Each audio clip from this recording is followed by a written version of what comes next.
السلام علیکم و رحمت الله و برکاته. دوستان محترم و شاگردان عزیز، در درس قبلی در مورد اعجاز قرآن ما درس دادیم که علما اعجاز قرآن را به 6 قسم تقسیم کرده بود. اعجاز قرآن را در ویدیوی قبلی برای شما درس دادیم. در درس امروز باقی مانده اقسام اعجاز قرآن را درس میدیم.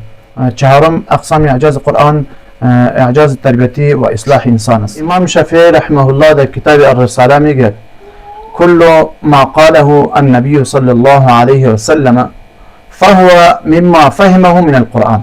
هر آنچه پیامبر صلی الله علیه و سلم فرموده است از چیزهایی است که آن را از قرآن فهمیده است. پنجم قسم از معجزه های قرآن اثر قرآن در دلها است.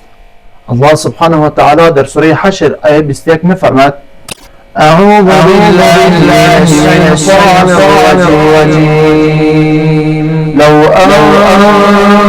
انزلنا هذا القرآن على جبل لرأيته خاشعا متصدعا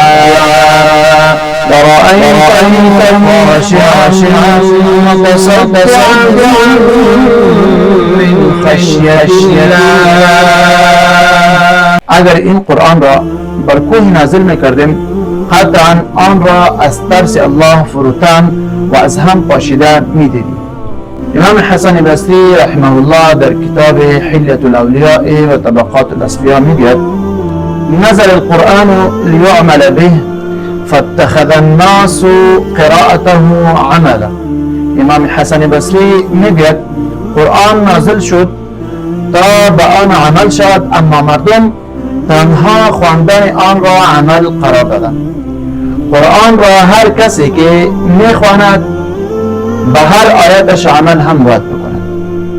از سخن امام حسن بصری معلوم می شود که هر انسانی که قرآن را میخواند به قرآن عمل هم بکند. ششم قسم از اعجاز قرآن معجزه های تاریخی و واقعی قرآن است. یعنی قرآن کریم حقایق گذشته را درست روایت می کند. قرآن کریم آینده را به شکل قابل اعتماد هشدار می دهد و ایمان ما را به قرآن و پیامبر صلی الله علیه و سلم قوی تر می کند. با فهم این اعجاز ما یاد گرفتیم که قرآن کریم یک کتاب داستان یا شعر نیست، بلکه قرآن کریم حقیقت محض است. یعنی قرآن تاریخ و وقایع واقعی را بدون کدام اشتباه بیان می کند.